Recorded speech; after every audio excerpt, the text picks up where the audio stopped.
The moment I walked into my son's mansion carrying Tommy's favorite dinosaur backpack, I knew I didn't belong.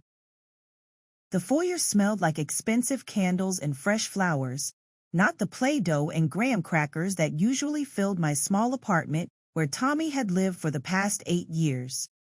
"Grandma, are you okay?" Tommy squeezed my hand, his 8-year-old intuition already picking up on my discomfort. "I'm perfect, sweetheart," I lied, straightening his birthday crown. "This is your special day." The house buzzed with caterers in crisp white uniforms and party planners adjusting elaborate dinosaur decorations that probably cost more than my monthly rent. Through the floor-to-ceiling windows, I could see the bouncy castle, petting zoo, and what looked like an actual paleontologist setting up a fossil dig station in the backyard. "Mother, you're early," Jennifer's voice cut through the chaos. My daughter-in-law stood at the top of the marble staircase, her silk dress probably worth more than my car. "The party doesn't start for another hour." "Tommy wanted to come early to help set up," I said, not mentioning that he'd been awake since 5 a.m., too excited to sleep. In my apartment, birthdays meant homemade cake and a trip to the dollar store for decorations. This was something else entirely. "Well, he needs to change." Jennifer descended the stairs, her heels clicking with each step. "Robert, your mother brought Tommy in his play clothes." My son appeared from his home office, phone pressed to his ear. He held up a finger, the universal sign for important business call, and disappeared again. 8 years, and that finger had become our primary form of communication. "These aren't play clothes," Tommy protested. "Grandma ironed them special for today." Jennifer's perfectly sculpted eyebrow arched as she examined Tommy's outfit, khakis and a polo shirt I'd found on sale at Target. "I laid out his party outfit upstairs. The photographer will be here soon." "Photographer?" I asked. "For the society pages?" "The Hendersons are coming, and the Weatherbys. This party is, well, it's important." She didn't say too important for your Target clothes, but I heard it anyway. As Jennifer whisked Tommy upstairs, I stood alone in the foyer, clutching his dinosaur backpack. Inside were the gifts I'd saved for months to buy, a science kit and books about paleontology. They seemed pathetic now, surrounded by all this wealth. I wandered into the living room, where young party assistants arranged gift tables already piled high with presents. My eyes caught on a family photo above the mantel: Robert, Jennifer, and Tommy at what looked like a resort in the Bahamas. When had they taken that? Tommy had been with me all summer. "Excuse me, ma'am." A caterer appeared beside me. "Are you with the party planning team? We need to review the timeline." "No, I paused. What was I? "I'm Tommy's grandmother." Her face shifted to polite confusion. "Oh, I didn't realize. Mrs. Morrison didn't mention family would be arriving early." Mrs. Morrison. Even the staff didn't know I existed. The memories flooded back uninvited. 8 years ago, standing in this same room, though it had been decorated differently then, holding 3-week-old Tommy while Jennifer sobbed on the couch. "I can't do this," she had wailed. "I'm not meant to be a mother. I had a career, a life. Robert's never home, and I'm drowning." "Postpartum depression is serious," I'd said gently. "Have you talked to your doctor?" "I don't need a doctor. I need my life back." She'd stood abruptly, wild-eyed. "You raised Robert. You know about babies. Can't you just take him for a while?" A while turned into a week. A week became a month. By the time Tommy was 6 months old, his nursery in my apartment was permanent, and the checks from Robert arrived monthly with clinical regularity.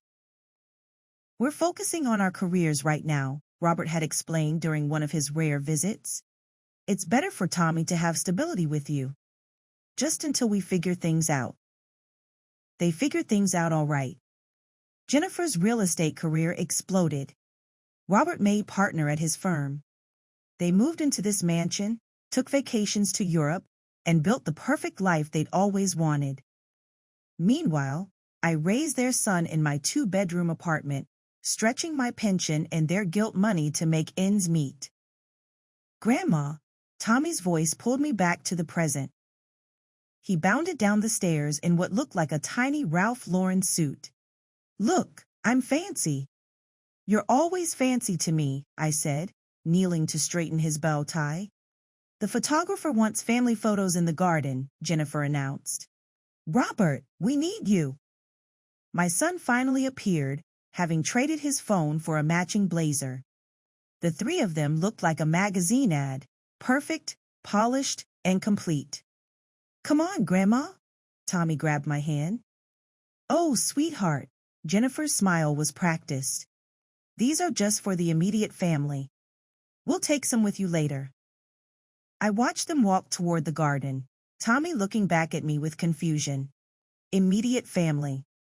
After 8 years of 2 a.m. fevers, homework battles, little league games, and bedtime stories, I wasn't immediate family. The party guests began arriving in a parade of luxury cars and designer outfits. I recognized no one. These weren't the mothers from Tommy's school who knew me from pickup lines and PTA meetings. These were Robert and Jennifer's people. Clients, colleagues, and country club friends who probably didn't even know Tommy's middle name. You must be the party planner. A woman in pearls approached me. Everything looks absolutely stunning. Jennifer always finds the best help. Actually, Oh, there's Jennifer now. Jennifer, darling. I was just complimenting your party planner.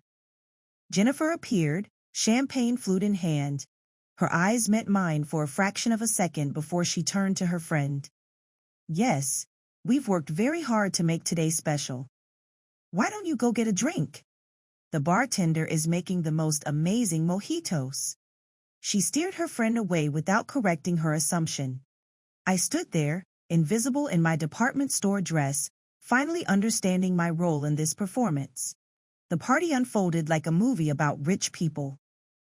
Children in designer clothes played supervised games while parents networked over cocktails. The paleontologist gave a presentation that had the kids mesmerized. The petting zoo was a hit. Tommy was everywhere and nowhere, shepherded from activity to activity by Jennifer for optimal photo opportunities. I found a quiet corner near the gift table, watching the boy I'd raised navigate this foreign world. He kept looking for me, shooting me little smiles and waves when Jennifer wasn't looking. Each time, my heart broke a little more. Excuse me, a server approached. Mrs. Morrison asked me to tell you that you're welcome to wait in the kitchen if you'd be more comfortable. She said you must be tired from the drive. The kitchen, where the help belonged. Mom? Robert appeared suddenly. Why are you standing here?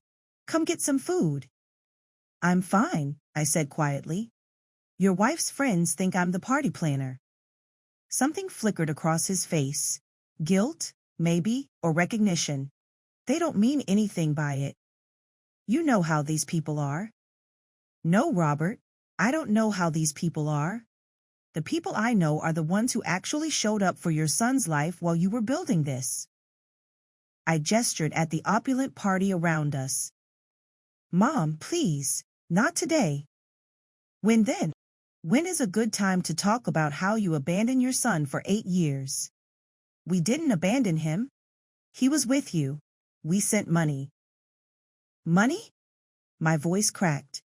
You think this is about money? Do you know his favorite dinosaur? Do you know he's afraid of thunderstorms but pretends he's not? Do you know he still asks why Mommy and Daddy didn't want him? Robert's face paled. He doesn't. He does, and I lied to him.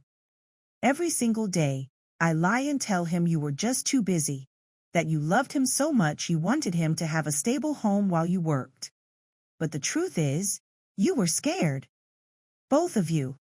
Scared of being imperfect, of failing, of having your precious careers interrupted by a baby who needed you.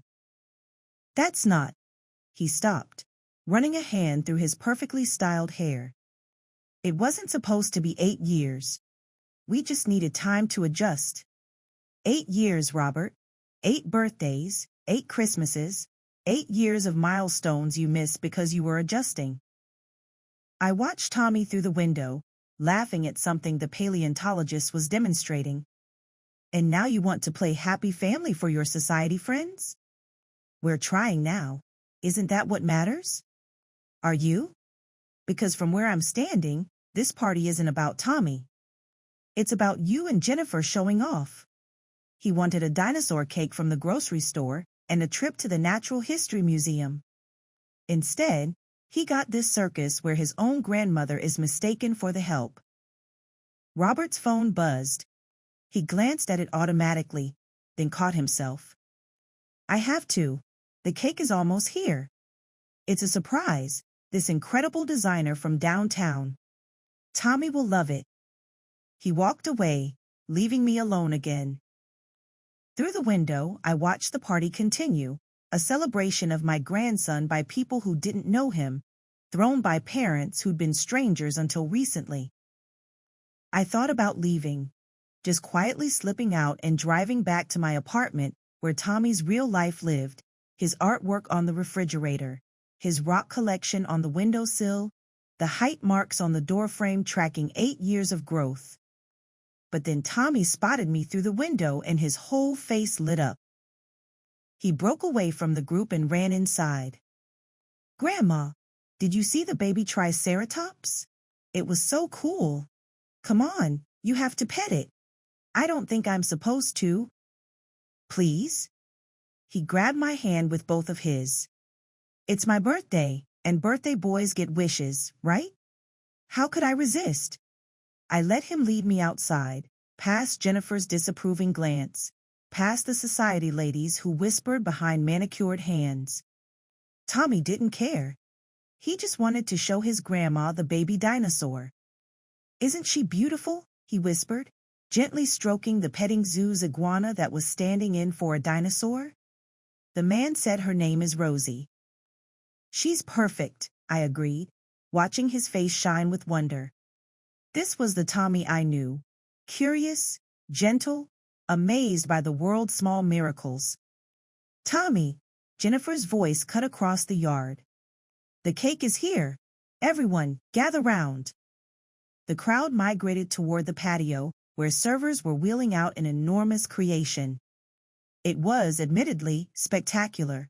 4 tiers designed to look like sedimentary rock layers with fondant dinosaur fossils embedded throughout. It must have cost more than I spent on groceries in 6 months. Make a wish, sweetheart, Jennifer cooed, positioning herself for the photographer. Tommy closed his eyes tight, his little face scrunched in concentration. I knew that look. It was the same one he wore when he wished on stars from our fire escape, when he threw pennies in fountains, when he blew on dandelions in the park. As he opened his eyes and prepared to blow out the candles, Robert stepped forward. Wait, before we cut the cake, Jennifer and I have an announcement. My stomach dropped. Were they pregnant? Moving? Taking Tommy back now that the hard years were over?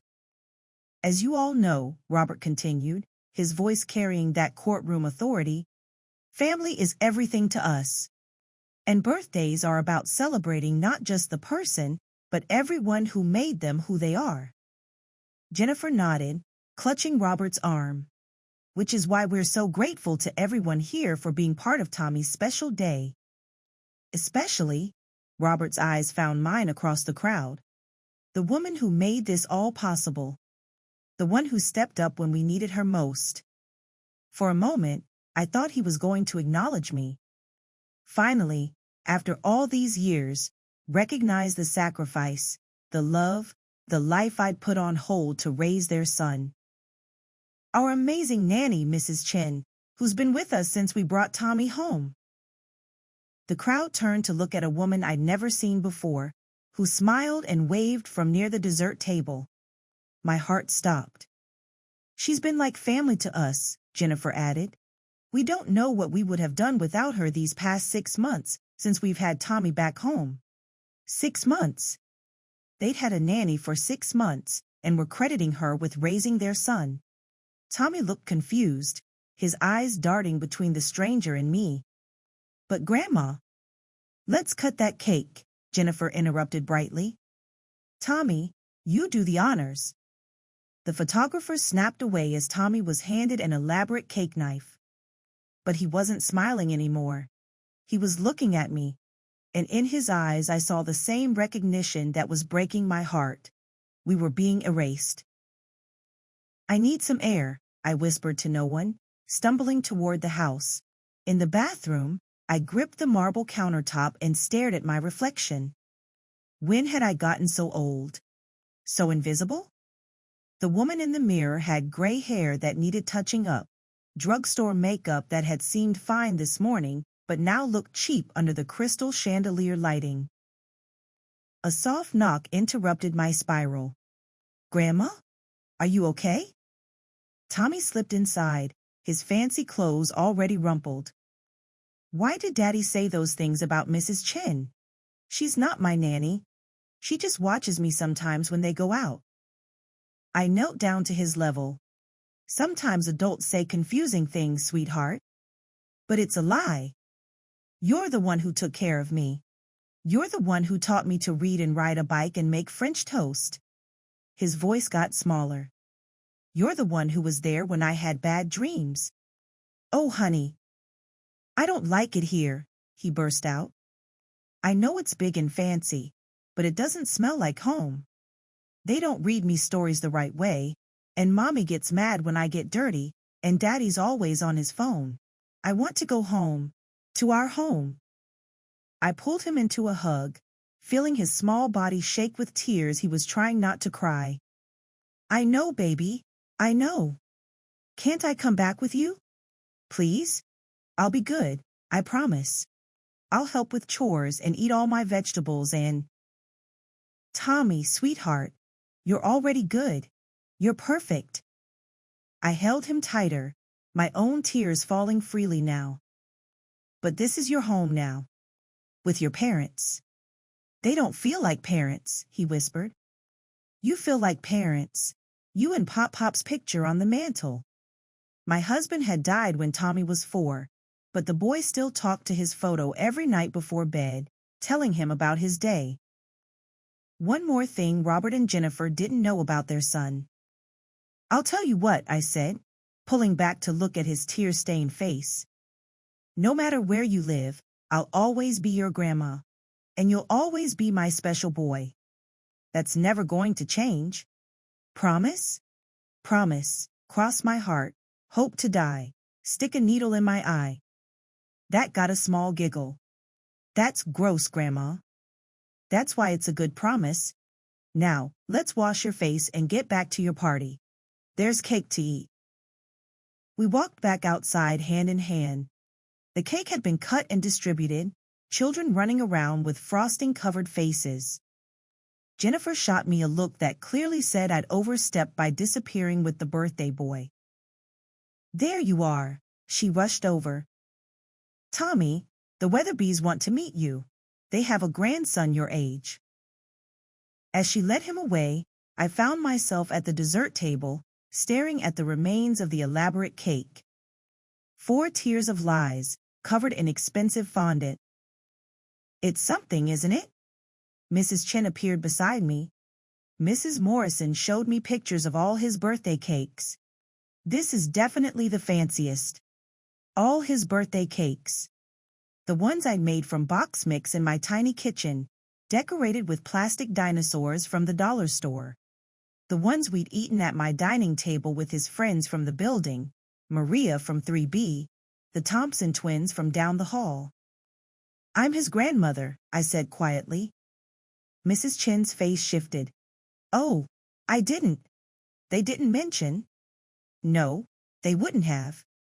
I picked up a plate of cake, examining the perfect layers. Tell me, in the 6 months you've known him, what have you learned about Tommy? She looked uncomfortable. Well, he's very well behaved, quiet, Does his homework without being asked. He's quiet because he's sad, I said. He does his homework without being asked because for 8 years, I taught him that homework comes before playtime. He's well behaved because he's terrified they'll send him away again if he isn't perfect. I don't understand. He likes the crust cut off his sandwiches, but only if it's peanut butter. Jelly sandwiches, he likes the crust on. He's afraid of thunder but loves rain. He collects rocks and knows all their scientific names. His favorite dinosaur is the Pachycephalosaurus because he likes saying the name. He wants to be a paleontologist, not because of parties like this, but because I've been taking him to the Natural History Museum every Saturday since he was 3. Mrs. Chen stared at me. Mrs. Morrison said you helped out when he was younger. I raised him. From 3 weeks old until 6 months ago. And now I'm supposed to smile and eat cake while they pretend I was just the babysitter. Before she could respond, there was a commotion by the cake table. One of the servers was frantically talking to Jennifer, whose face had gone pale. What do you mean inside the cake? I heard her hiss. The server held up something that made Jennifer snatch it away, but not before I saw what it was. A photograph, sealed in plastic, that had been baked into one of the layers. My blood ran cold. No, it couldn't be. 3 weeks ago, during one of my supervised visits, Tommy had asked me for a photo of us together. For my treasure box, he'd said. I'd given him one from his 7th birthday, the two of us at the Natural History Museum, covered in chocolate ice cream, grinning at the camera. Who did this? Jennifer's voice rose. This is sabotage. But I was already moving, drawn by a grandmother's instinct to protect. Because there was Tommy, standing near his mother, and his face. His face was pure triumph. It was supposed to be a surprise, he said clearly, his 8-year-old voice carrying across the suddenly quiet patio. For Grandma, because nobody knew she was coming, and I wanted everyone to see. Jennifer spun toward him. You? How did you even? I asked the baker to put it in. When you took me to do the tasting, I said it was a special birthday surprise and gave him extra money from my piggy bank. He looked around at the assembled crowd, then back at his parents. I wanted everyone to know that's my real family. The one that loved me when you didn't want me. The silence was deafening. Every society friend, every business associate, every person they'd been trying to impress was staring at Robert and Jennifer Morrison as their perfect facade crumbled. Tommy, Robert started, his courtroom voice faltering. That's not. You don't understand. I understand, Tommy said. I understand that you left me with Grandma when I was a baby because you were too busy. I understand that you only wanted me back when I was old enough not to be trouble. I understand that you're embarrassed of Grandma because she doesn't have fancy clothes or a big house. Sweetheart, Jennifer reached for him, but he stepped back. I heard you talking to Daddy last week. You said if the custody lawyer knew how much time I spent with her, it would look bad. You said you needed to control the narrative. He pronounced the last words carefully, like he'd memorized them. But it's my birthday, and I get to tell my own narrative. He walked over to me, slipping his small hand into mine. This is my grandma. She raised me. She loves me, and I love her more than all your money and fancy parties. Tommy, I whispered, torn between pride and heartbreak. It's okay. No, it's not okay. He turned back to the crowd. She taught me that lying is wrong, but everyone here is lying. Pretending we're this happy family, pretending Mrs. Chen raised me, pretending Grandma is nobody. Robert's face was crimson. Thomas, that's enough. Go to your room. You can't send me to my room, Tommy said quietly. Because my real room is at Grandma's house. With my rock collection and my dinosaur books, and the glow-in-the-dark stars on the ceiling that we put up together. The photo had made its way through the crowd, passed from hand to hand like evidence in a trial. In it, Tommy and I were laughing, covered in chocolate, standing in front of the T-Rex skeleton at the museum. It was worth 1,000 of the staged photos from today. "I think," one of the society ladies said coldly, "we should be going. Thank you for the enlightening party." The exodus began. Polite excuses murmured, judgment thick in the air. Within minutes, the perfect party was emptying, leaving only the hired help, the Morrison family, and me. Jennifer sank into a chair, her perfect makeup running.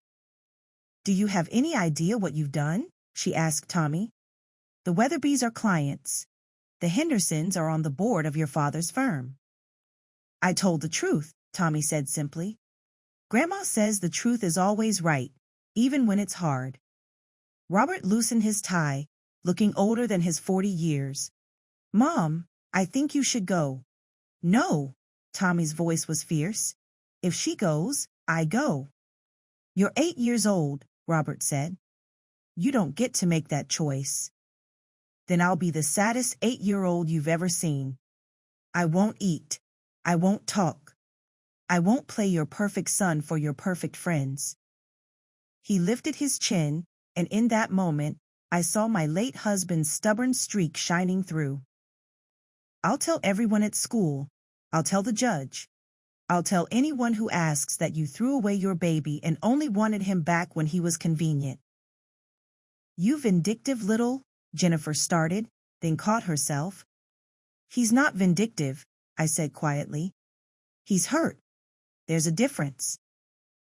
We stood there in the ruins of the party, the elaborate cake melting in the afternoon sun, the truth finally as visible as the chocolate fingerprints on that photograph. The ride back to my apartment was silent except for Tommy's occasional sniffles. I'd bundled him into my old Honda despite Robert's protests, promising to have him back by bedtime. The designer suit was rumpled now, bow tie undone, making him look even smaller in the passenger seat. "I'm sorry I ruined the party," he said finally as we pulled into my building's parking lot. "Oh, honey, you didn't ruin anything. You told the truth. But now they're mad at you." I parked the car and turned to face him. "Sometimes people get mad when we tell the truth. That doesn't mean we should stop telling it." Inside the apartment, Tommy immediately relaxed. His shoulders dropped, his breathing deepened. He kicked off the expensive shoes and ran to check on his rock collection, making sure each specimen was exactly where he'd left it 6 months ago. "Grandma, you didn't change anything." "Of course not. This is still your home too." He climbed onto the couch, our couch, where we'd read thousands of bedtime stories, where he'd learned to tie his shoes, where we'd built blanket forts during thunderstorms. The leather might be cracked and the cushions worn, but it held 8 years of love in its fibers. "Can I change clothes?" he asked hopefully. "Your dinosaur pajamas are in the second drawer, right where they always were." He raced to the bedroom, his bedroom, not the designer showcase at the mansion, and I heard drawers opening, familiar sounds of a boy coming home. When he emerged in his favorite T-Rex pajamas, he looked like himself again. "Now," I said, sitting beside him on the couch, "tell me what made you put that photo in the cake." Tommy pulled his knees up to his chest, a gesture I recognized from when he was smaller and trying to make himself feel safe. "It was Jennifer's, idea, kind of. She kept saying the party was about showing everyone our perfect family. But we're not perfect. We're not even a family." "Not really. They're trying, sweetheart." "No, they're not." His voice was matter-of-fact, too wise for 8 years. "They're performing. Like when we went to see that play about the lion? Everyone was pretending to be something they weren't. That's what living there feels like." I pulled him close, and he burrowed into my side the way he had since he was tiny. "Tell me more." "They have all these rules. Don't run in the house. Don't touch the white furniture. Don't eat in the living room. Use your inside voice. Don't get dirty. It's like, it's like I'm visiting a museum, not living in a home. And Mrs. Chin? She's nice, I guess, but she doesn't know me. She makes my sandwiches wrong, and she doesn't do the voices when she reads stories, when she reads them at all. Mostly she just tells me to play quietly while she watches her shows on her phone. My heart ached. What about school? They moved me to a private school, Dalton Academy. He pronounced it like a curse. I have to wear a uniform and everyone talks about their vacation houses and their horses. I miss PS 84. I miss Mrs. Rodriguez and Emma and Jaden. Have you told your parents how you feel? I tried. Dad said I'd adjust. Mom said I was being ungrateful. He picked at a loose thread on his pajamas. Last week, I heard them arguing about me. Mom said taking me back was a mistake. Dad said it was too late now, that people would talk if they sent me away again. Oh, Tommy. I'm a PR problem, he said simply. That's what Mom called me. A PR problem they have to manage. The phone rang before I could respond. Robert's name flashed on the screen. You need to bring him back. Now. His voice was tight with controlled fury. It's only 4 p.m. You said bedtime. That was before he destroyed our reputation in front of half of San Francisco's elite. Jennifer is having a breakdown. Her biggest client just called to say they're reassessing their relationship with her firm. I'm sorry that Tommy's honesty inconvenienced you, I said. Not sorry at all. This isn't a joke, Mother. We could lose everything. You lost everything 8 years ago when you gave away your son. The rest is just money and status. Bring him back. If you don't, I'll call the police. We have full custody, remember? The line went dead. I looked at Tommy, who'd heard every word in the quiet apartment. I don't want to go back, he whispered. I know, baby, but the law is the law. And I promise you, we're going to figure this out. Grandma's going to fix this. How? I thought about the shoebox on the top shelf of my closet, filled with 8 years of documentation. Every receipt, every school form, every medical record, every birthday card Robert and Jennifer hadn't sent. My friend Marcy had said I should keep everything, just in case. Smart woman, Marcy. Do you trust me? I asked Tommy. He nodded without hesitation. Then let's get you back to their house. But remember, this isn't over. Not by a long shot.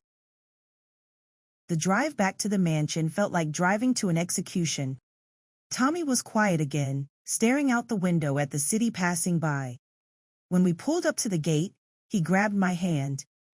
Will you come in with me? Of course. The house was quiet, the party debris already cleared away by efficient staff. We found Robert and Jennifer in the living room, still in their party clothes but looking decidedly less polished. Jennifer's eyes were red-rimmed, Robert's jaw clenched. Thomas, go to your room, Robert commanded. I want Grandma to tuck me in, Tommy said. Your grandmother is leaving. Then I'm not going to my room. Tommy planted himself beside me, chin raised in defiance. I've had enough of this behavior. Robert? I used my mom voice, the one that used to stop him in his tracks as a child. It still worked. I'll tuck him in, then we'll talk. Like adults. He nodded curtly. I followed Tommy upstairs to his room, a space that looked like a Pottery Barn catalog, so perfect it felt unlived in. No dirty socks on the floor, no half-finished Lego projects, no books scattered on the nightstand. Just pristine surfaces and color-coordinated everything. It doesn't even smell like me, Tommy said sadly, climbing into the bed with its military crisp corners. I sat on the edge, smoothing his hair the way I'd done thousands of times. What does it smell like? New. Everything here smells new. Our apartment smells like cookies and your lavender lotion and coffee in the morning. His eyes filled with tears. I want to go home. I know, sweetheart, and I'm going to do everything I can to make that happen. But for now, you need to be strong. Can you do that for me? He nodded, then reached under his pillow and pulled out a worn stuffed triceratops. I kept Mr. Tops hidden. They said I was too old for stuffed animals. I recognized the dinosaur. I'd bought it for his first birthday, back when Robert and Jennifer were too busy to shop for presents. It had been his constant companion through night terrors and thunderstorms, flu bugs and first days of school. You're never too old for comfort, I said, tucking Mr. Tops in beside him. And you're never too old for this. I kissed his forehead, then his nose, then both cheeks in our special bedtime ritual. Sweet dreams, my dinosaur boy. Grandma, he called as I reached the door. You won't let them make you disappear, will you? Like they tried to do today? Never, I promised. Grandmas are made of tougher stuff than that. Downstairs, Robert and Jennifer were waiting like a tribunal. I sat across from them, back straight, channeling the steel spine that had gotten me through my husband's death, through single motherhood, through raising my grandchild when my own son couldn't be bothered. You turned him against us, Jennifer started. No, I raised him with values. If those values make him see through your charade, that's on you, not me. We're his parents. Biologically, yes. But parenthood is more than DNA. It's showing up. It's sacrifice. It's choosing your child over your career, your social status, your perfect life. I looked at my son, searching for the boy I'd raised. Where were you for his first word? First steps? First day of school? We were building a future for him, Robert said defensively. No, you were building a future for yourselves. He was an inconvenience, so you outsourced him like a business problem. That's not fair.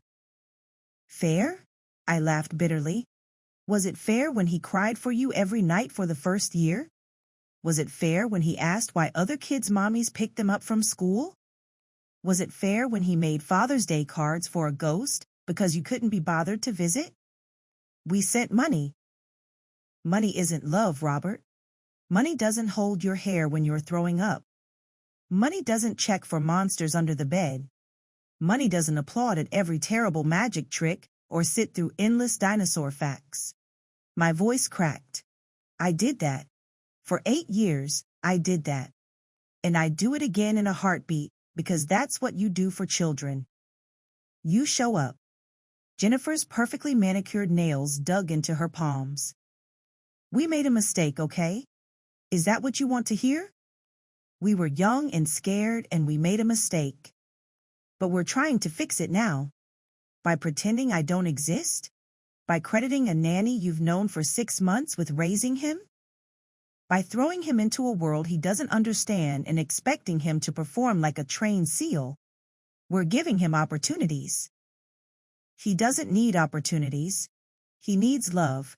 Stability. Tentar novamente continuar editare family that sees him, not just uses him as a prop for their perfect life story. What do you want? Robert asked tiredly. Money? Is that it? The insult hit like a physical blow. I want my grandson to be happy. I want him to grow up feeling loved and valued, not like a PR problem to be managed. He's our son, Jennifer said coldly, and as his parents, we decide what's best for him. You decided what was best for him 8 years ago when you handed him to me like an unwanted package. You don't get to play the parent card now just because it's convenient. We have full custody, Robert reminded me. Legal custody. You have no rights here. Legal custody obtained under what pretenses? I asked quietly. Did you tell the court about the 8 years he lived with me? Did you mention that you'd seen him less than 50 times in his entire life before 6 months ago? Did you explain that you were essentially strangers taking a child from the only parent he'd ever known? Something flickered in Robert's eyes. Fear, maybe. Or recognition. I have documents, I continued. 8 years' worth. Every doctor's visit you missed. Every school event you didn't attend. Every birthday you forgot. I have receipts for every shoe, every jacket, every school supply. I have the cards Tommy made for you that you never acknowledged. I have emails where you said you weren't ready to be parents, where you asked me to keep him just a little longer. You wouldn't dare. I would do anything for that boy, including fighting you in court if necessary. You can't afford a lawyer, Jennifer said smugly. Maybe not, but I wonder how your society friends would react to the full story, the real story, not today's preview. 8 years of abandonment is hard to spin, even for someone in PR. The silence stretched between us, heavy with unspoken threats and old wounds. Finally, Robert spoke. What do you propose? Shared custody. Real shared custody, not just weekend visits. Tommy needs stability, and like it or not, I am his stability. He stays with me during the school week, attends his old school, keeps his routines. Weekends and holidays, we work out a schedule that puts his needs first. His old school? Jennifer looked horrified. Public school? After Dalton? The school where he has friends. Where the teachers know him. Where he was happy. I leaned forward. This isn't about your image, Jennifer. It's about what's best for Tommy. And if we refuse? Then I go public. Media loves a good grandparents' rights story, especially when it involves wealthy parents who abandon their child. I'm sure 60 Minutes would be very interested in how the Morrison family really operates. It was a bluff, mostly. I had no media connections, no lawyer on retainer. But they didn't know that. Robert and Jennifer exchanged looks, conducting one of those wordless conversations married couples perfect over years. We need time to think, Robert said finally. Of course, think all you want. But while you're thinking, remember that Tommy is upstairs, crying into a stuffed dinosaur he has to hide because you think it makes him look babyish. Remember that he put that photo in the cake because he desperately wanted someone, anyone, to see the truth of his life. Remember that you have a chance here to do right by him, finally. I stood to leave, then turned back. Oh, and Robert? That little boy upstairs? He's brilliant and kind and funny and brave. He knows every dinosaur that ever existed and makes up stories about them going on adventures. He shares his lunch with kids who forget theirs and helps smaller children on the playground. He's amazing. And you're missing it. You're so busy trying to make him fit your life that you're missing the incredible person he already is. I left them there in their perfect living room, in their perfect house, with their perfectly ruined reputation.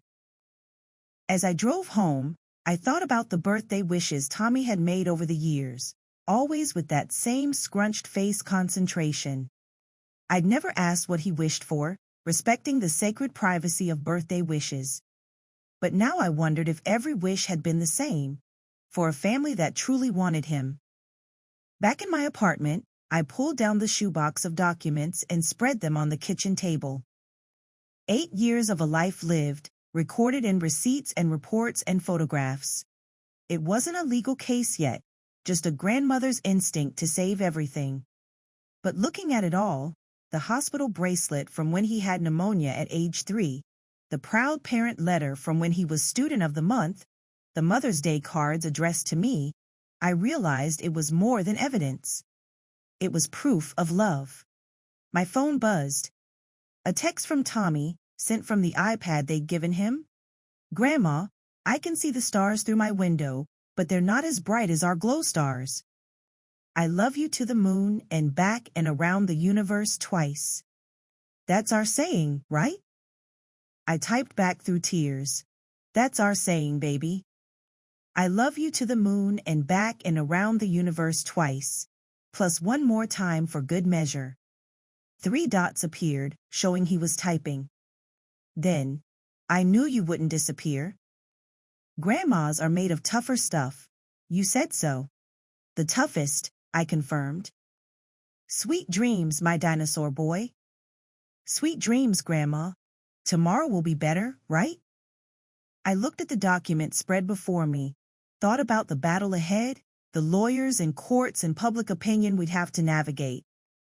Then I thought about Tommy's face when he blew out those candles, the determination in his 8-year-old voice as he told his truth. Yes, I typed. Tomorrow will be better. I promise. It was a big promise, maybe too big. But grandmas are made of tough stuff, and sometimes tough stuff means making promises you're not sure you can keep, then moving heaven and earth to keep them anyway. For Tommy, I'd move the whole universe, twice, plus one more time for good measure. The call came at 6 a.m. the next morning. Mother? Robert's voice was different. Hello, there's been an incident. I sat up, instantly awake. Is Tommy okay? He ran away. Sometime during the night. We've called the police. I was already pulling on clothes. He didn't run away. I know exactly where he is.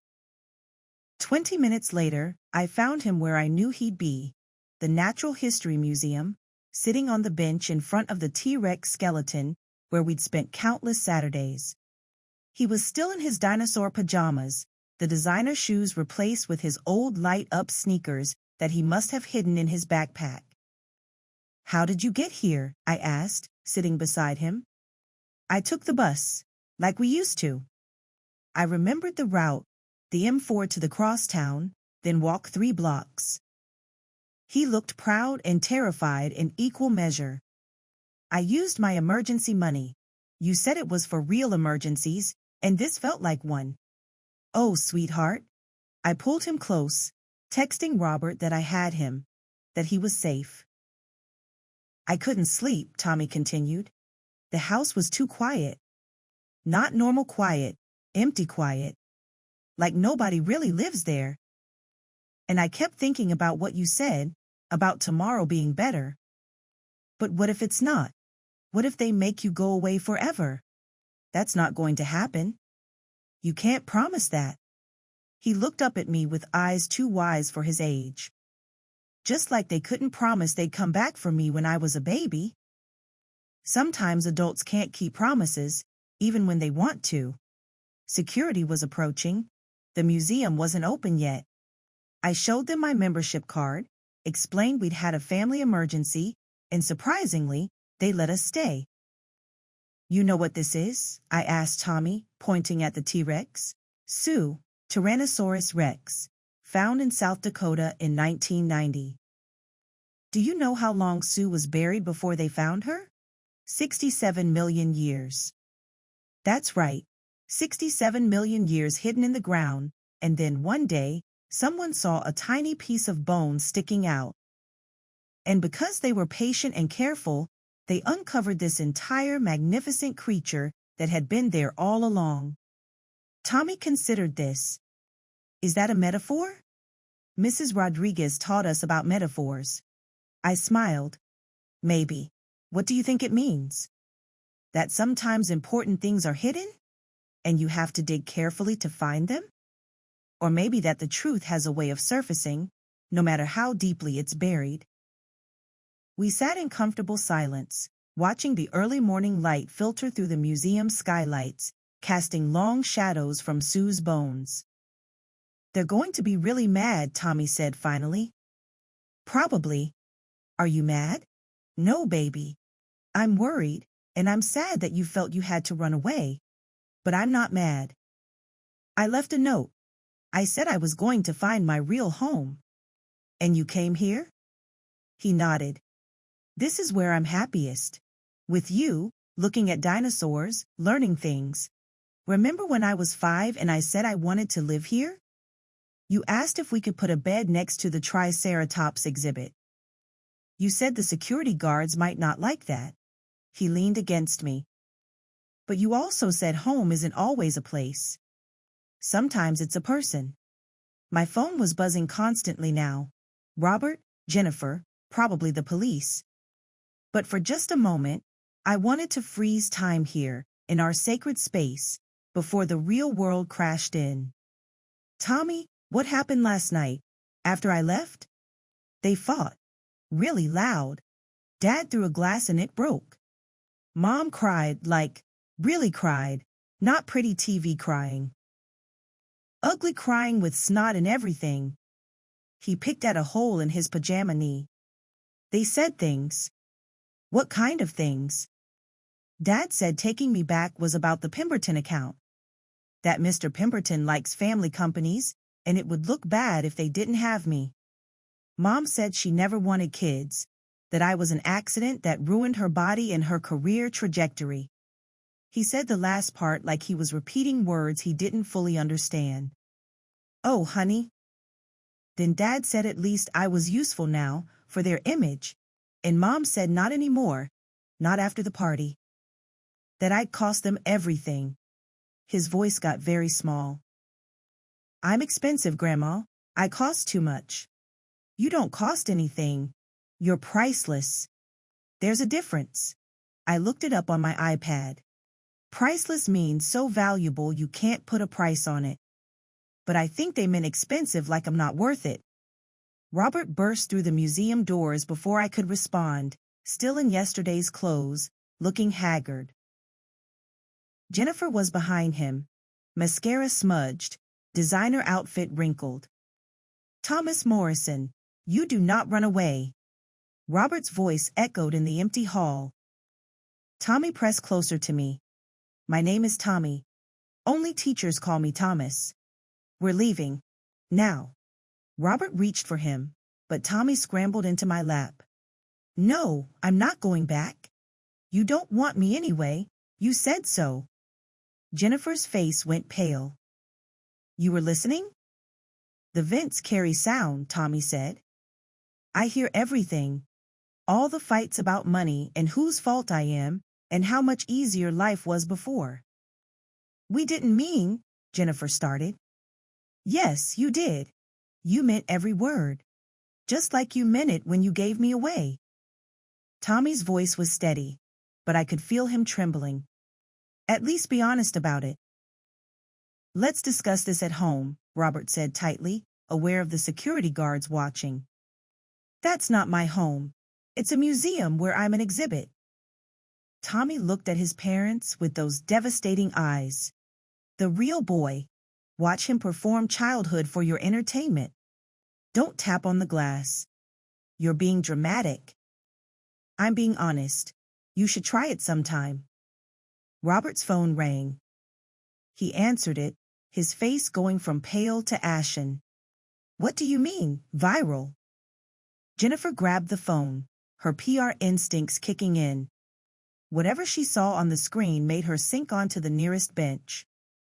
What? I asked. Someone at the party yesterday.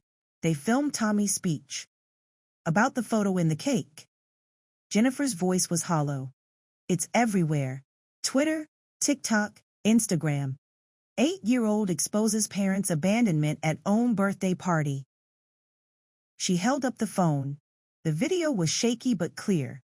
Tommy's young voice cutting through the party chatter, the photo being passed around, the stunned faces of San Francisco's elite. The caption read, When keeping up appearances goes wrong. This kid is my hero. 14 million views, Jennifer whispered. In 12 hours, the comments were pouring in. That grandmother raised him right. Poor baby. Imagine finding out you're just a PR stunt. Someone get this kid a lawyer. The pain in his voice when he said, My real room is at Grandma's house. Broken heart emoji. Robert was scrolling through his own phone. It's on Reddit. The news aggregators are picking it up. Business Insider has a piece about the Morrison meltdown. My clients, Jennifer moaned. My reputation. Your reputation? I stood, lifting Tommy with me. Your son just found out he was a business decision, and you're worried about your reputation? You don't understand, Robert said desperately. This could ruin us. My firm has a morality clause, Jennifer's biggest client is a family values organization. Maybe you should have thought about that before you abandon your family values, I said. Tommy tugged on my sleeve. Grandma, am I in trouble? I didn't know anyone was filming.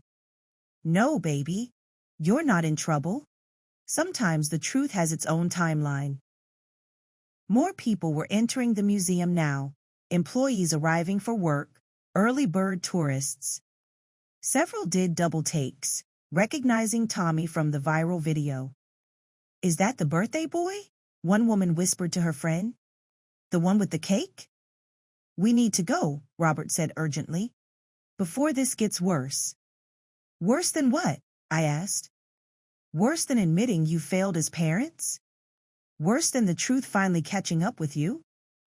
Mom, please. Don't mom me. For 8 years, I was mom and dad and everything in between. You don't get to play the family card when it's convenient. A museum employee approached hesitantly. I'm sorry, but we're not open yet. We're members, I said, showing my card. We've been members for 5 years. Every Saturday, rain or shine. Ask Dr. Patterson. She knows us. Oh, the employee's face lit up. You're Tommy and his grandma. Dr. Patterson talks about you all the time. You're the dinosaur boy who knows all the Latin names. Tommy nodded shyly. Pachycephalosaurus wyomingensis is my favorite. That's amazing. Hey, would you like to see the new Diplodocus vertebrae we just got in? It's not on display yet, but can we, Grandma? Tommy's face lit up for the first time in hours. Actually, the employee looked at the viral video on her phone, then at Robert and Jennifer. Maybe just you and your grandma? If that's okay? The dismissal was polite but clear. In the court of public opinion, Robert and Jennifer had already been tried and found wanting. He's our son, Jennifer said weakly. Biologically, the employee said coolly. But it sounds like this lovely woman did the actual raising. Tommy, Dr. Patterson is in her office. Should I tell her you're here? As we were led away, I heard Robert on his phone. I need the best family lawyer you know, and a PR firm. The real kind, not. He glanced at Jennifer. Just get me someone who can fix this.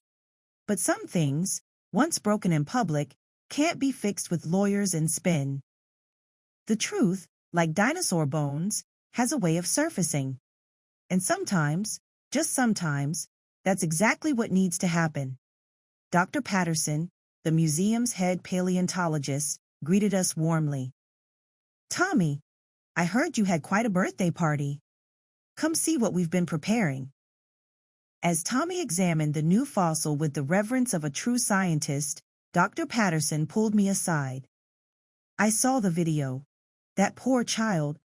If you need anything, character witnesses, documentation of your involvement in his education, I'm happy to help. That boy's been coming here since he could barely walk. I've watched you teach him, nurture his curiosity. That's real parenting. Thank you, I said, tears threatening. I might take you up on that. Grandma, look, Tommy called. It's from the Morrison Formation, like my last name but different. The Morrison Formation, Dr. Patterson explained, is one of the most fertile sources of dinosaur fossils in North America. It's named after the town of Morrison, Colorado. So there are Morrison dinosaurs? Tommy asked excitedly. In a way, yes. Fossils found in the Morrison Formation include Stegosaurus, Allosaurus, and Diplodocus. Cool. I'm connected to dinosaurs. He paused. Can I change my name to Tommy Diplodocus? You can be whoever you want to be, I told him. That's the beautiful thing about growing up. You get to decide who you are. My phone buzzed. A text from Robert. We need to talk. Without Tommy, please. I looked at my grandson, absorbed in examining the vertebrae with a magnifying glass Dr. Patterson had provided, finally looking like the happy child he deserved to be. Dr. Patterson, Would it be possible for Tommy to stay with you for a few minutes? I need to. Of course. We'll be right here, talking about dead things. Much more pleasant than dealing with living ones sometimes. She winked at me. Take your time. I found Robert and Jennifer in the museum cafe, looking smaller somehow, like all their polish had been stripped away. Sit, Robert said. Please. I sat. The video, Jennifer started, then stopped.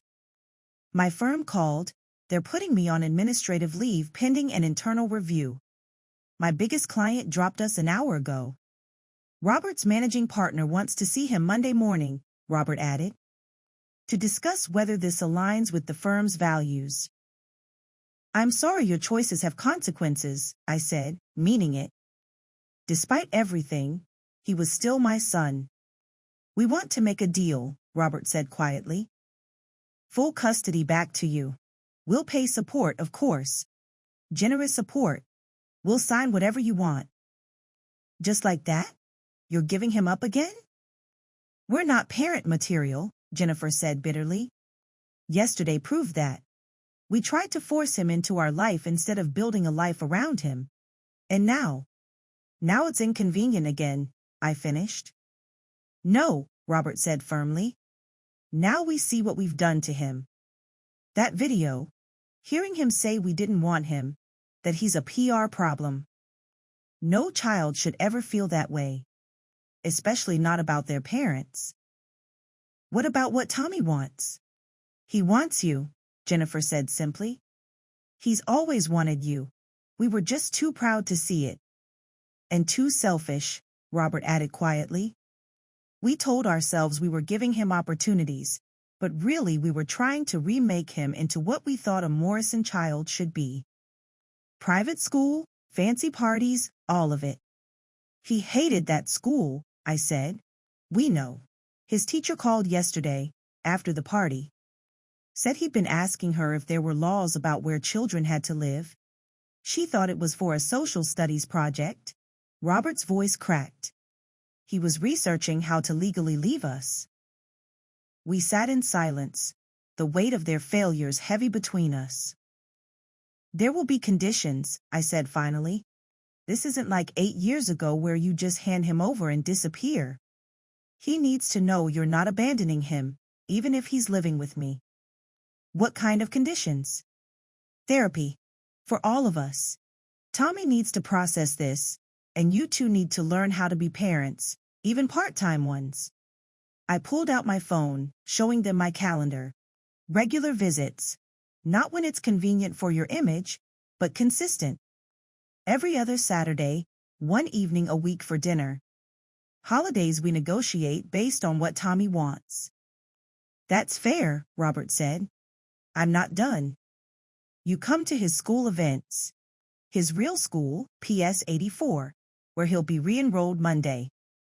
You learn his friends' names. You read his favorite books so you can talk to him about them. You earn the right to be his parents.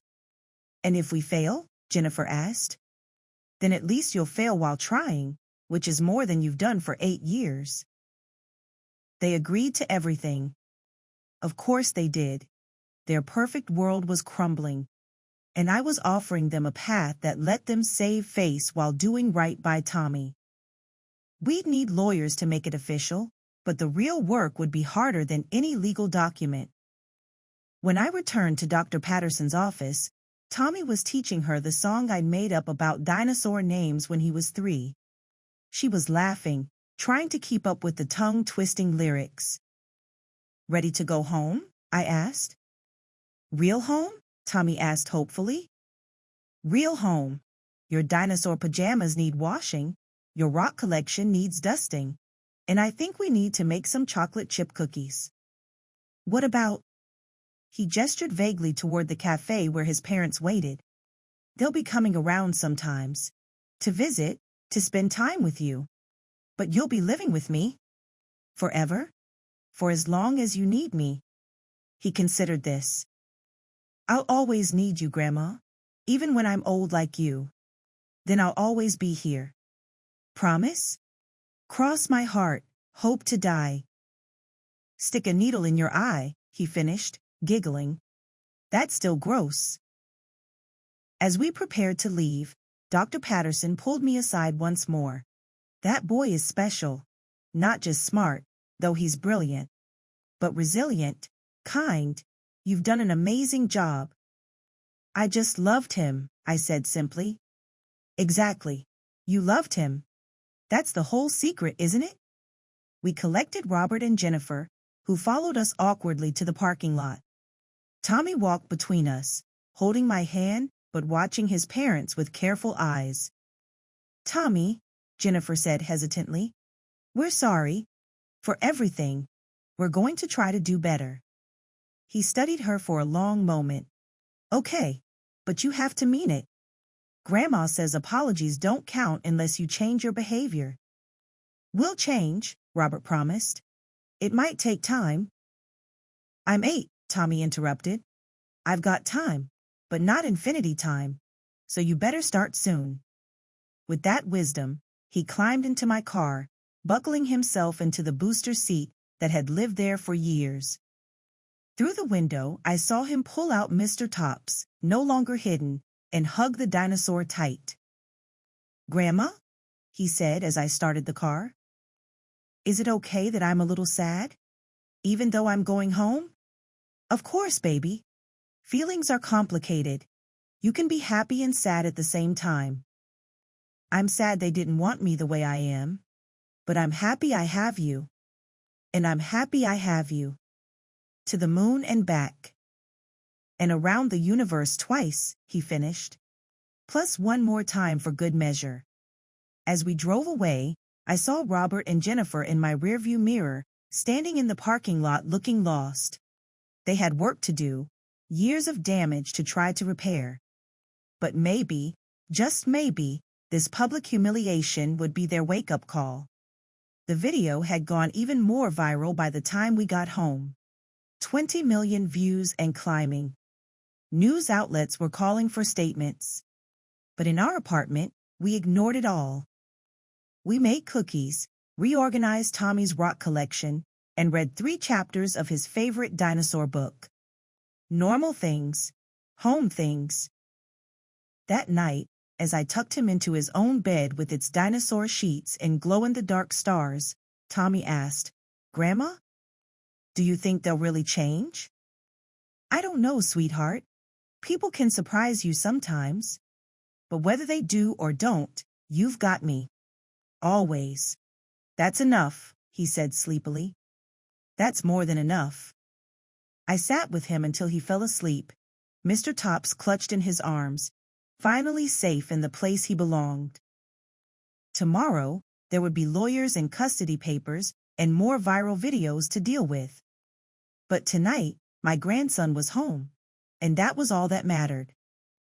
6 months later, I stood in the same courthouse where Robert and Jennifer had once gotten their initial custody order, but everything was different now. Tommy sat between his parents and me, wearing his favorite dinosaur tie, the one he picked out himself, not chosen by a stylist. This is a rather unusual arrangement, Judge Martinez said, reviewing the custody agreement. But it seems all parties are in agreement? Yes, Your Honor, Robert said. He looked different these days, less polished, more present. The Armani suits had given way to khakis and polos when he picked Tommy up for their Saturdays. We've been following this schedule informally for 6 months, and it's working. Tommy? The judge addressed my grandson directly. You're 9 now, old enough to have a voice here. How do you feel about this arrangement? Tommy stood up, something he'd practiced with his therapist. I like it. I live with my grandma because that's my home. But I see my mom and dad regularly now. Real seeing, not just being in the same room. Can you explain what you mean by real seeing? They know my friends' names now. Dad helps with my science homework and actually listens when I explain about dinosaurs. Mom learned to make my sandwich the right way. No crusts on peanut butter, crusts on for jelly. He paused. They're learning to be parents. It's hard, but they're trying. The judge smiled. And how do you know they're trying? Because they mess up sometimes, but they say sorry and do better next time. Like when Dad scheduled a work call during my school play, but then he watched the recording with me 3 times and asked questions about my character. Tommy glanced at his parents. Grandma says trying and failing is better than not trying at all. Your grandmother sounds very wise. She is. She raised my dad and then she raised me. That's a lot of raising. Soft laughter rippled through the courtroom. The viral video had made us semi-famous, and several reporters sat in the back, documenting the conclusion of what the internet had dubbed the birthday cake incident. Mrs. Morrison Sr., the judge addressed me. The court recognizes the extraordinary circumstances of this case. You've essentially raised your grandson since birth. The documentation you've provided is comprehensive. I kept everything, I said simply. Just in case. Including, I see, a video from young Tommy's 4th birthday where he calls you Mama Grandma. That's what I called her, Tommy piped up. Because she was both. The court also notes the dramatic change in Mr. and Mrs. Morrison's involvement over the past 6 months. Family therapy reports, school attendance records, consistent visitation. Judge Martinez looked at Robert and Jennifer. This is what the court likes to see. Parents who recognize their mistakes and actively work to correct them. Jennifer spoke for the first time, her voice steady. We failed our son, Your Honor. For 8 years, we put our careers and image first. But losing everything, the clients, the reputation, the facade, it forced us to see what really mattered. And what really mattered was the little boy we pushed away. We're not perfect parents, Robert added. We're probably never going to be the kind of parents my mother is. But we're showing up now. Every soccer game, every school event, every Saturday adventure to the museum. We're learning who our son really is, not who we thought he should be. Tommy, the judge asked, what's been the best part of the last 6 months? Tommy thought carefully. Tuesday dinners. That's when Mom and Dad come to Grandma's apartment and we all eat together.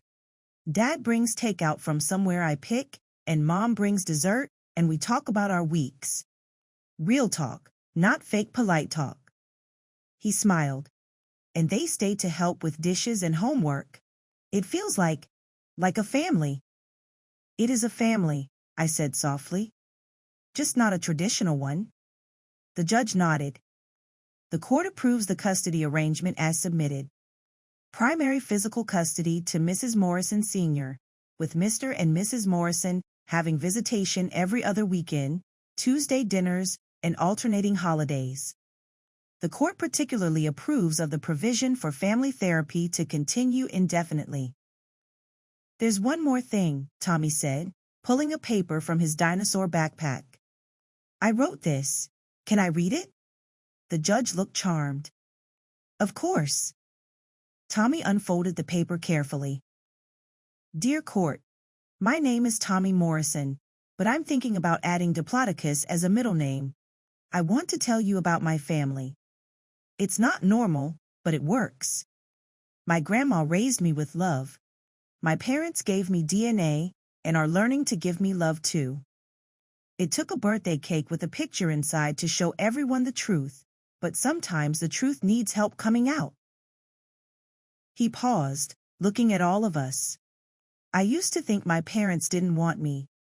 Now I know they wanted me, but didn't know how to have me and have their lives too. That made them scared, so they gave me to someone who wasn't scared, my grandma. That hurt my feelings for a long time. But my therapist says feelings can change when people change. My parents are changing. I am too. We're all learning together. His voice got stronger. Some kids have 2 parents. Some have 1. Some have step-parents or foster parents or adoptive parents. I have a grandma who's my real mom and parents who are learning to be real too. It's complicated, but love is complicated sometimes. The important thing is that everyone is trying now. Even when it's hard, especially when it's hard. The end. There wasn't a dry eye in the courtroom. Even the bailiff was dabbing at his cheeks. "That was beautiful, Tommy," Judge Martinez said. "This court sees a lot of broken families. It's rare to see one that's healing. I have high hopes for all of you." After the hearing, we stood on the courthouse steps. The reporters had been asking for a statement for months. Tommy looked at me, and I nodded. He was old enough to decide. "My name is Tommy Morrison," he said clearly into the microphones. 6 months ago, a video of my birthday party went viral. People saw me tell the truth about my family. It wasn't a nice truth, but it was real. Since then, things have changed. My parents and I go to therapy. They're learning to be parents, and I'm learning to forgive. It's hard work. He looked back at us, his unconventional, complicated, healing family. But the best things are worth working for. My grandma taught me that. She also taught me that family isn't about being perfect. It's about showing up, saying sorry when you mess up, and trying again. My parents messed up for 8 years. But they're trying now. That matters. A reporter called out, "Tommy, what would you say to other kids in similar situations?" Tommy thought.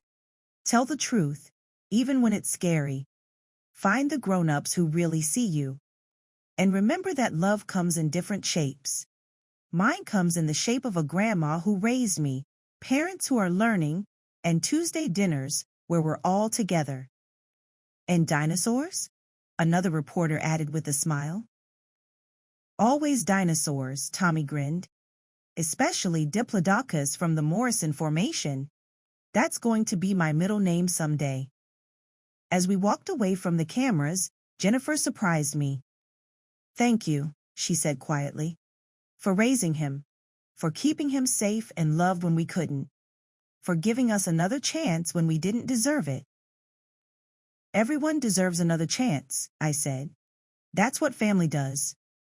Robert cleared his throat. "Mom, that video of Tommy's 4th birthday, the one where he calls you Mama Grandma? Could I have a copy? I'd like to see what I missed." "I have 8 years of videos," I told him. "You're both welcome to them. But remember, you can't change the past. You can only do better going forward." "We're trying," he said simply. "I know, I see it. More importantly, Tommy sees it." We went to lunch at Tommy's favorite restaurant, the one with the good breadsticks and the patient waiters who didn't mind when he explained dinosaur evolution through the entire meal. It was our new tradition after family therapy, all 4 of us together, figuring out how to be a family. "Grandma," Tommy said, twirling his pasta, "remember when I put that picture in the birthday cake? How could I forget? I was really mad that day. And scared. I thought if people knew the truth, maybe things would change." He looked at his parents. "I didn't know everything would explode like it did." "Sometimes the truth is explosive," Jennifer said carefully. "But explosions can clear the ground for new things to grow. Like the asteroid that killed the dinosaurs made room for mammals," Tommy added. "Destruction leading to evolution." "Exactly," Robert said. "Our family evolved." "Into what?" Tommy asked. I thought about it. Into something honest. Something real. Something that puts love before appearances. "I like that," Tommy decided. "We're evolved. Like Homo sapiens from earlier hominids." "Leave it to you to make custody arrangements about evolution," Jennifer laughed. A real laugh, not her practice society one. "Everything's about evolution if you think about it right," Tommy said seriously. "Even families." That night, in our apartment, Tommy helped me update his baby book. We've been adding to it throughout the years, and now we have tentar novamente continuar edited new chapters to include the birthday party that changed everything, the months of therapy and growth, the custody hearing that made it official. "Look," Tommy said, pointing to a photo from his first birthday. "You made me a dinosaur cake then too. But it was just us. Just us was enough, I said. It was. But this is good too, right? Having them actually want to know me? It's very good. You deserve to be known and loved by all your family. Grandma? He looked up from the book. Do you think other kids saw the video and maybe told their truth too? I know they did. We got letters, remember? We had hundreds of them. Kids who felt invisible, grandparents raising grandchildren, parents who realized they'd been absent. Tommy had insisted on reading every one. Maybe we help people, he said hopefully. You help people by being brave, by refusing to pretend everything was okay when it wasn't. You taught me that. You taught me that truth matters more than looking good. And now you're teaching others. I kissed his forehead. I'm so proud of you, my dinosaur boy. I'm proud of you too, Mama, Grandma. You didn't let them make you disappear. Never, I promised. Grandmas are made of the toughest stuff, he finished, grinning. The very toughest. As I tucked him in that night, surrounded by his glow-in-the-dark stars and dinosaur posters, I thought about the journey we'd taken. From that terrified young woman handing me her 3-week-old baby to the healing family we were becoming, it had been a long, painful road. But Tommy was happy. Not perfect family photo happy, but real happy. The kind that comes from being seen, loved, and accepted exactly as you are. Sweet dreams, my dinosaur boy, I whispered. Sweet dreams, Grandma. To the moon and back. And around the universe twice, we said together. Plus one more time for good measure.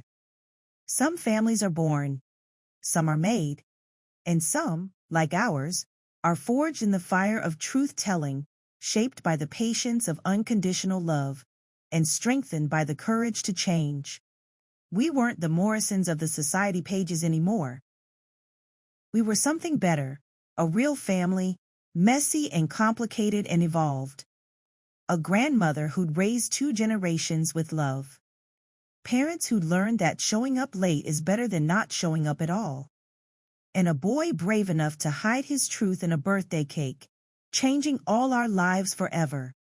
The viral video had faded from the internet's fickle attention, replaced by new scandals and stories. But in our small apartment, with its walls covered in dinosaur drawings and photos of our unconventional family, the real story continued. It was a story of love that persists through abandonment, of truth that refuses to stay buried, and of the beautiful possibility that people can change, even parents who once gave their baby away, even grandmothers who thought they were done raising children, even little boys who just wanted to be loved for exactly who they were. Grandma? Tommy called out one more time. I'm glad I put the picture in the cake. Me too, baby. Me too. And in the darkness of his dinosaur-themed room, under the gentle light of plastic stars, my grandson smiled and drifted off to sleep. Finally home where he belonged, not in a mansion that smelled of money and ambition, but in a small apartment that smelled of cookies and love and the promise that tomorrow, we'd all keep trying to be better than we were today. The custody papers were signed. The healing had begun. And somewhere in the Morrison formation, ancient bones waited to be discovered, just like the truth we'd finally brought to light. Our family had evolved, and like all evolution, it had been painful and necessary and ultimately beautiful. We were home. All of us, in our own ways, were finally home.